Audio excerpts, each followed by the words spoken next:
How you going, guys? Just doing another garage vid. Wanted to do a video on the fire system because I was having a chat to a couple of guys about it and they had never really seen one or understood how they work or potentially even why we'd have them and that sort of stuff. So I thought a good opportunity to just whip a quick video together and take a look at what we've done and yeah, just give you guys a bit of an understanding of what sort of system might be in a race car. So let's get in and have a look.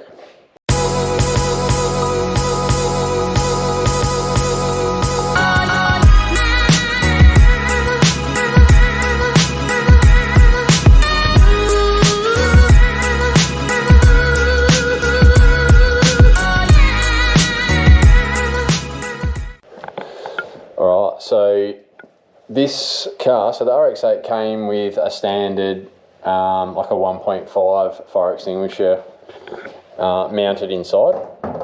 Now the regs for Motorsport Australia and other motorsport governing bodies across the world, they're always changing, right? So they're always working new things out, or they're changing their own policies or trackside procedure with their fireys and whatever. So, you know, we get updated when something changes and the requirements of our cars. So every car that's logbooked to race in competition under Motorsport Australia has to abide by its category rules, and those rules include all the safety aspects of the car, which is down to things like seats and seat belts and all that sort of stuff, roll cages, etc. So here's a quick look at the Motorsport Australia website. So once you go on there, which I'll show you in a second, and you get through to your regulations, you'll get all of this information. So this is basically the key areas that you're going to need to understand in order to build or to come racing. If you've already got a car or whether it's logbooked, this is what you need to check. So circuit race appendix, that's where you'll find all your general regulation for circuit racing for everybody. In there you'll also then find the category specific regulations and requirements. So when I say category, I'm not referring specifically to what we normally would class as a race category at the track, but category 1 cars, second category cars and third category cars as per the list down the bottom. So each of those have their own set of regulations as they're different types of cars. The next thing that you'll find is the technical appendix. So the technical appendix is everything that you're going to need on your car as you're building it, such as your roll cage, how the seat needs to be mounted, the harnesses, how the dates work on those, you know, what the legalities are with firewalls, windows, everything that's not specific to the actual class that you're racing or the grid that you're on, but what's required from Motorsport Australia from the safety aspect. That's also where obviously all the fire extinguisher stuff is all listed. So when you're building, that's what you really need to be looking at. Then you've got the general appendix. That's where the licensing information is, drug and alcohol, etc. So in the blue there in the middle, you'll see what you really actually need to be doing. That is, you need to be meeting the group and class regulation. So making sure that your car meets all the general regulations, but also that you meet the regulations of the class that you're going to be running, or the category / class. You then need to be meeting all the technical regulations, which is then how you achieve your logbook. So once you organise logbook inspection, that's what they're checking, that the cage has been built and signed off to the category that you'll be racing under, and that those general safety regulations have been met as far as seat mounts and things like that. Then you get your logbook for your car. So now you've basically got a car that's logbooked, which means it's safe and ready to race under Motorsport Australia. It's meeting your class and category regulation. So let's say it's a sports sedan, that your guards are within size, your wings within size, all those sorts of things. So specific to where you're racing. And then the last one is obviously that you need to have your racing license.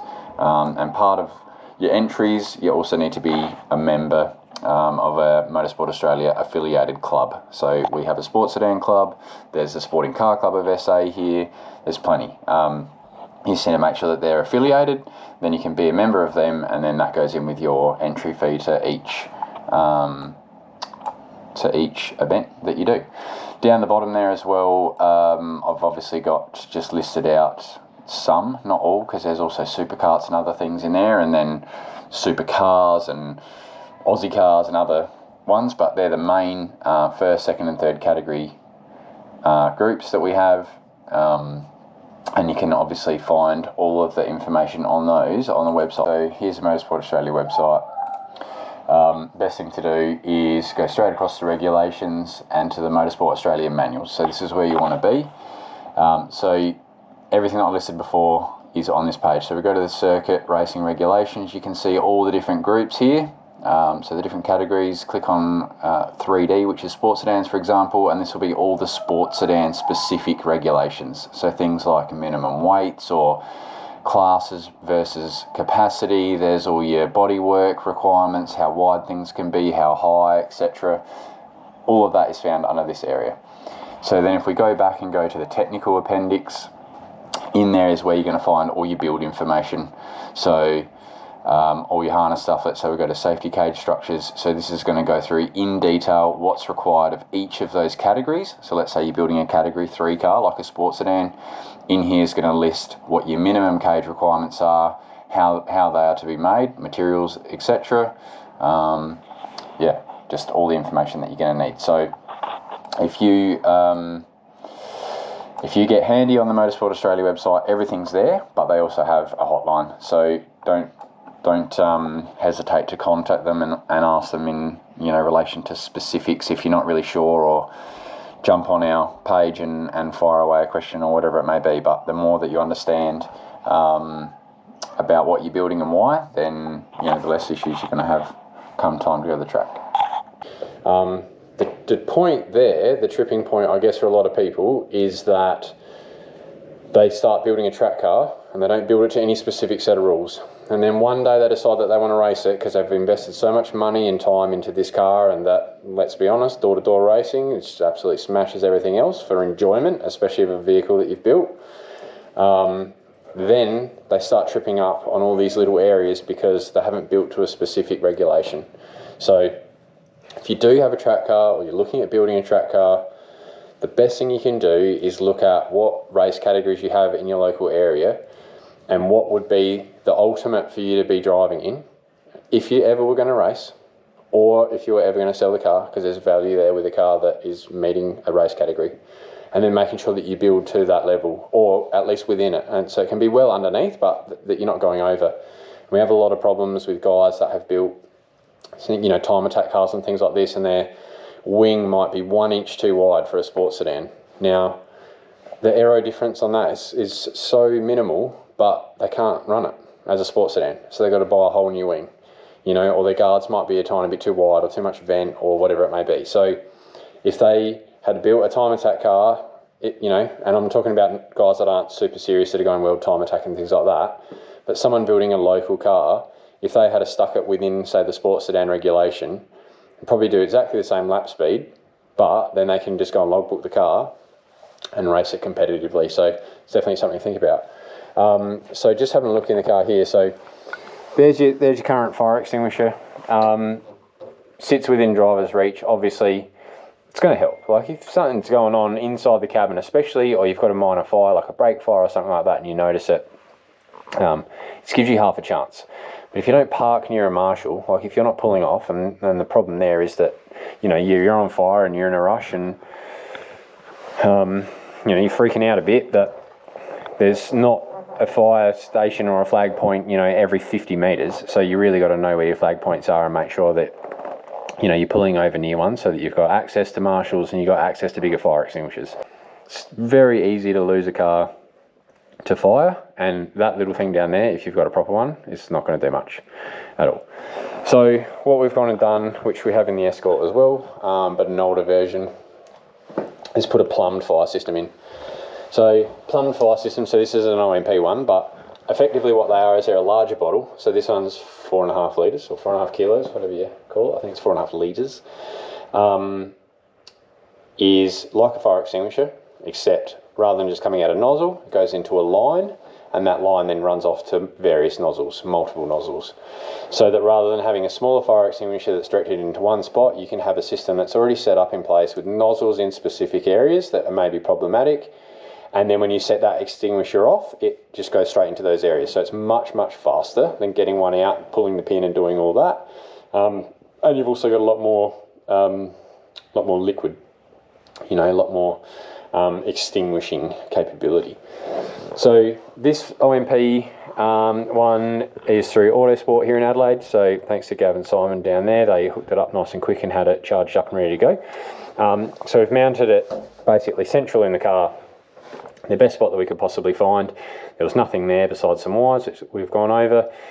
We've mounted down through to an aluminium plate underneath with the bolts through it. That way, if there was like a crazy rollover or even just a massive front impact or something like that, that it's not just going to rip through the floor, because that has happened.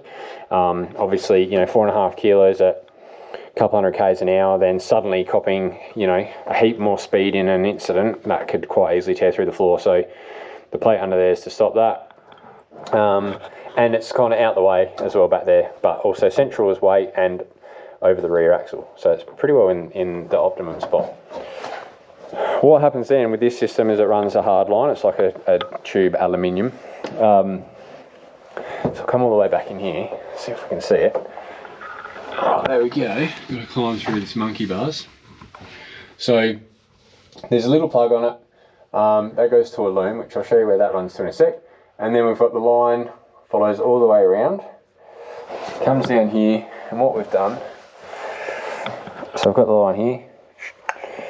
Now, FIA state where that they want the nozzles, so they've obviously done their research and worked out where they want the nozzles. In a front engine car, the nozzles are to be basically pointing into the footwells, and then in the engine bay. Now we're mid-mount, right, so we're inside, so it's a tiny bit different, but same sort of idea in that I've done a nozzle that goes into my footwell, so it goes over my feet and legs and around the pedal box in that area.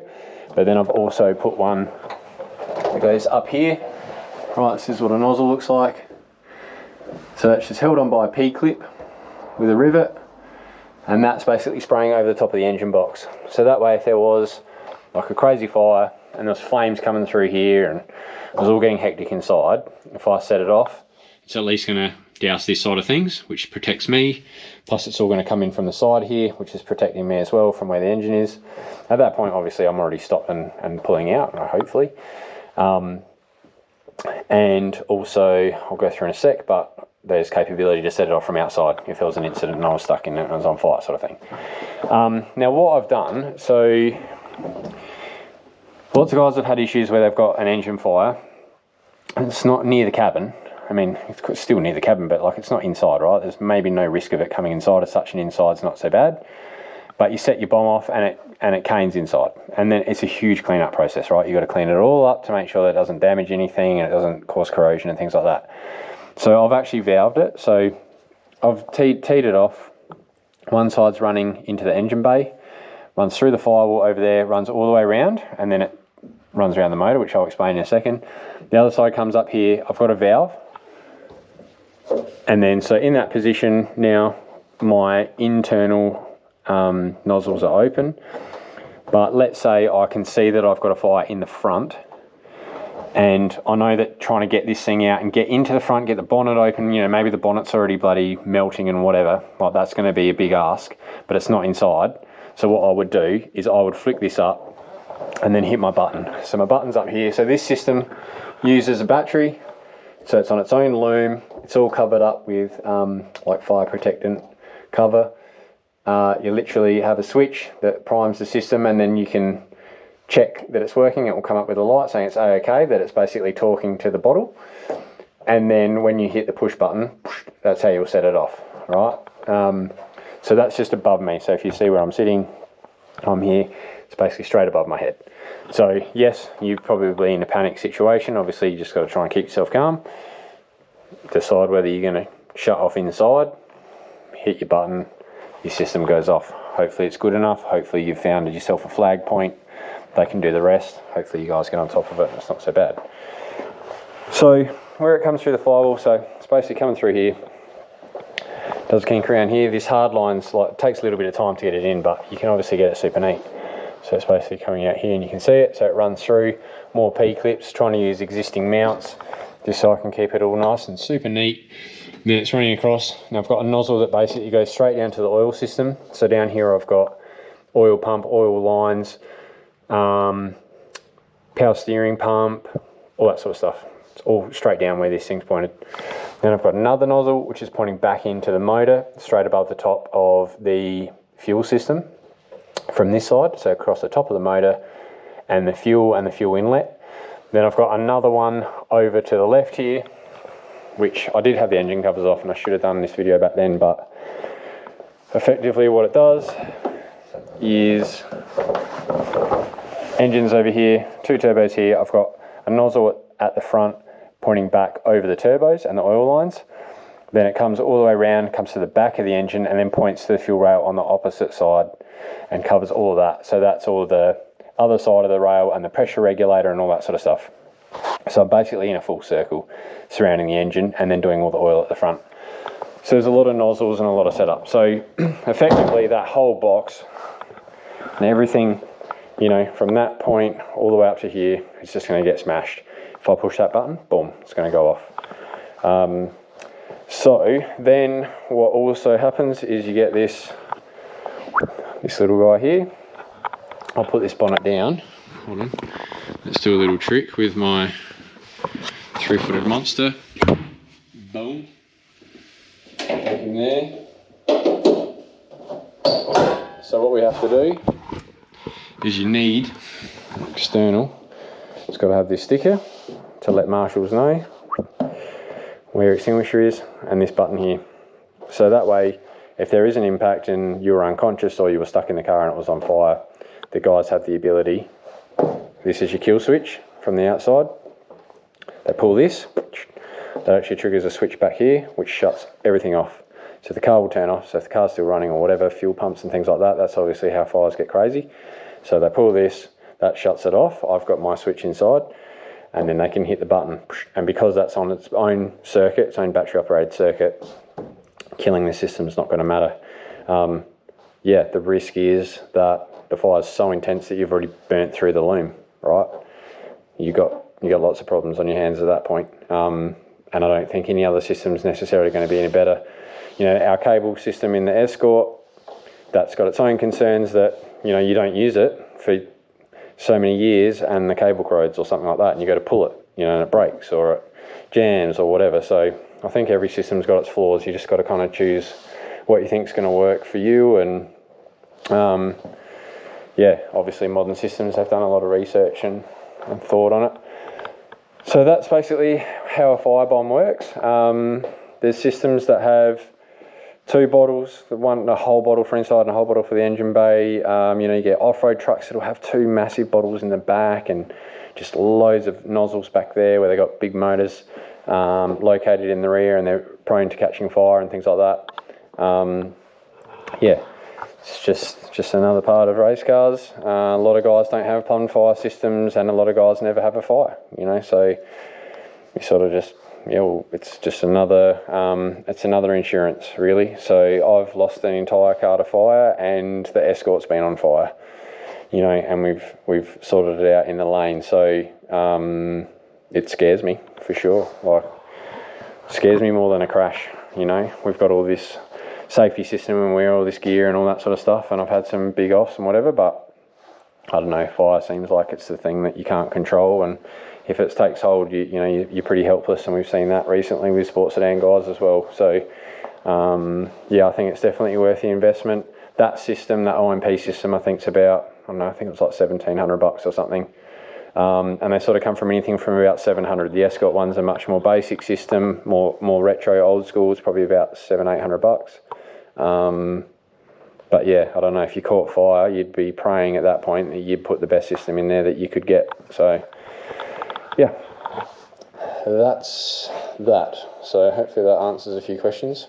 Yeah, and then obviously we've all got our fire gear, right? So same deal. Under the Motorsport Australia regulations, they follow FIA. FIA is sort of the international governing body. We have to wear balaclava, top, bottoms, all fireproof, underneath a fireproof suit, and gloves as well. So yeah, you you want that shit on. If you're on fire, you definitely want to be wearing it. You know, I go to a test day at the track, you're allowed to just wear long sleeves and pants and whatever, and I see some guys doing that in race cars, which just seems crazy.